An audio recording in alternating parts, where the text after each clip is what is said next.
We had some big injuries this weekend. Let's talk replacements on Fantasy Baseball Today Express.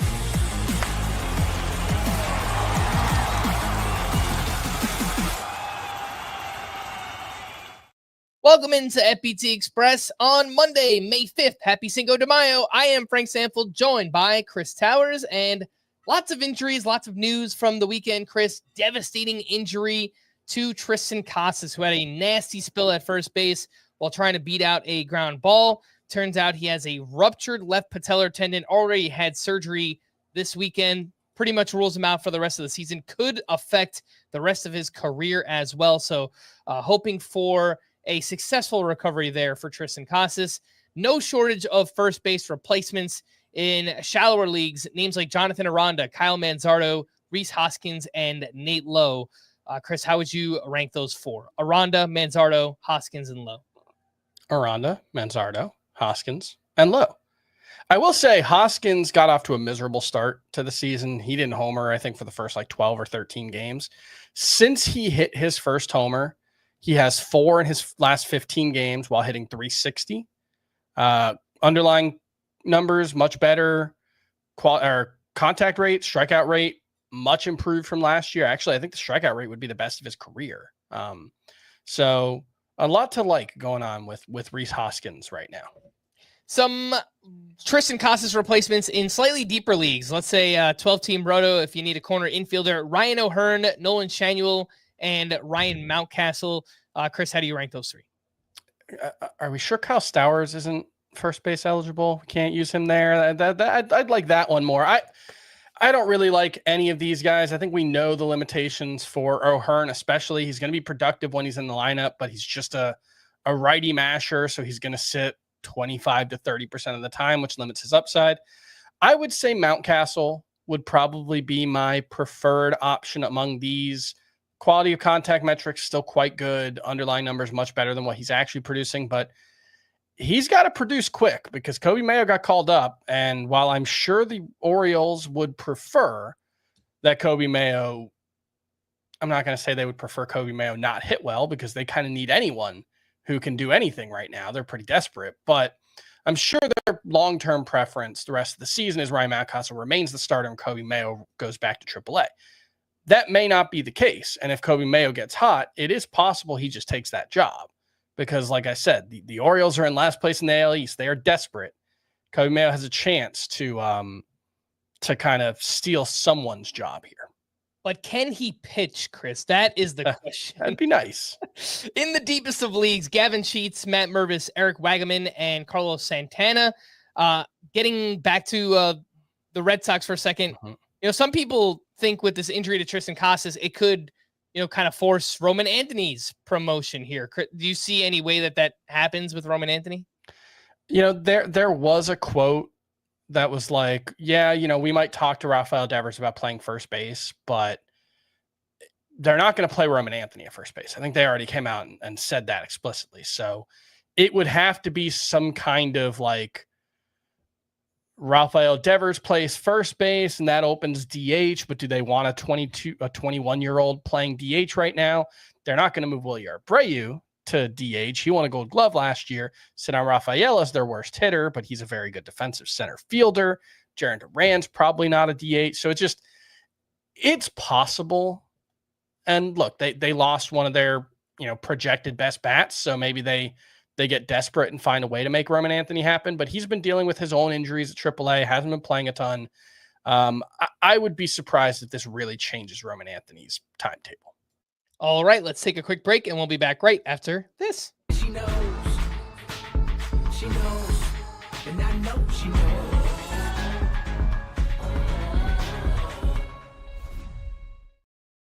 Welcome back in FBT Express. Lots of injuries from the weekend. Jazz Chisholm, diagnosed with a high-grade right oblique strain, is expected to miss 4 to 6 weeks, and a tough player to replace given his unique skill set and his position eligibility, second, third, and outfield. Scott's sleeper hitters this week that play at one of those three positions: Andy Pages, Kyle Stowers, TJ Friedl, Jonathan India, Max Muncy of the Dodgers, of course. And for deeper leagues, Trevor Larnach and Eli White. Chris, up top, who do you like more between Andy Pages and Kyle Stowers? Both of them red hot right now. Stowers' underlying numbers are pretty good right now. Actually, really, really good. So I'll give him the edge over Pages just because, Pages is in a better lineup, but he bats lower in it. So I do think Stowers is still in a better situation as far as run production. I think he might just be a better hitter as well. So I'll give Stowers the edge over Pages. And for the Yankees, they called up prospect Yorby Vivas on Friday, and Aaron Boone said that he's going to get a lot of playing time at second base. He's 24 years old. In the minors this season, hit .319, 2 homers, 6 steals. Chris, any deep league interest in a Yorby Vivas? I know the minor league numbers are okay, but there's not much underlying pop there. I'd be pretty surprised if Yorby Vivas was much more than an AL only type. Yeah. And if you are looking for speed in particular, Victor Scott, Chandler Simpson, those two make a ton of sense. I know they're out there in a bunch of Yahoo leagues. So if you play in a head-to-head categories league and you're looking for speed, those two names make the most sense. Mike Trout was placed in the IL on Friday with a bone bruise in his left knee. Apparently, he isn't dealing with any structural damage, but this is the same knee he had surgery on twice last season. Does cast a little bit of doubt. Again, if you need an outfield replacement, Stowers, Pages, those are the top 2 names right now.